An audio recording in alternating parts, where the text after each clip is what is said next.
கோயம்புத்தூரில் வடவள்ளின்னு ஒரு பகுதி இருக்குது. அதில் ஒருத்தர் வீடு அருமையாக இருந்துச்சுங்க. வீட்டுக்குள்ளே பார்த்தா டைல்ஸ் ஹில்ஸ்லாம் ஒட்டி அருமையான கட்டில், பீரோ, ஃப்ரிட்ஜு, வாஷிங் மிஷினு இதெல்லாம் இருக்குது. ஆனால் வெளியில் ரொம்ப வித்தியாசமாக போட்டிருக்கு. என்னடா கொடுத்து பார்த்தா ஆரம்ப சுகாதார நிலையம் அப்படின்னு.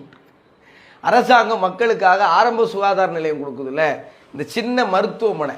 அந்த மருத்துவமனையில் திமுக உடைய பொறியாளர் அணி துணை அமைப்பாளர் ஷாம் சுந்தர்னு தலைவரோட பேர்.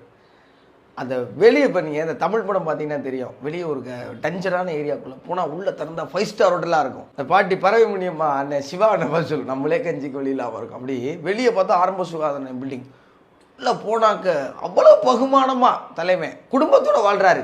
தனியாக கூட இல்லை, குடும்பத்தோடு வாழ்ந்துக்கிட்டு இருக்காரு. அதில் ரொம்ப எனக்கு பிடிச்ச விஷயம்னா செவத்தில் அவங்க அப்பா தாத்தா முன்னோர்களுடைய படத்துக்கு மாலை மரியாதையோட மனசாட்சி வேணாமாங்க. நீங்கள் ஆளுங்கட்சியில் இருக்கீங்க அப்படின்னா இவ்வளோ அயோக்கியத்தனம் எப்படி மனசு வந்தது எனக்கு புரியலையே.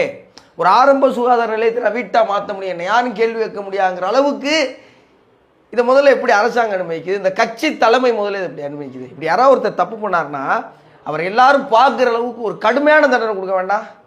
அப்புறம் எப்படி மக்களுக்கு அந்த அரசாங்கத்தின் மேலே ஒரு ஆளுங்கட்சி மேலே நம்பிக்கை வரும்? எவ்வளோ மோசமாக நடந்துக்கிறாங்க பாருங்களேன். மனசே வலிக்குது அந்த செய்தியை பார்க்குறப்ப. எப்படி இவ்வளோ தைரியம் எங்கேருந்து வந்தது, யார் கொடுத்தா? மிக கடுமையான தண்டனை கொடுக்கணும், மிக மிக கடுமையான தண்டனை கொடுத்தாத இன்னொருத்தர் அரசாங்க சொத்தை மக்களுக்காக அரசாங்கம் மக்கள் பணத்திலிருந்து கொடுத்த சொத்தை தனி மனிதன் அபகரிக்கக்கூடாதுங்கிற எண்ணம் வர அளவுக்கு ஒரு கடுமையான தண்டனை கொடுக்கணும்.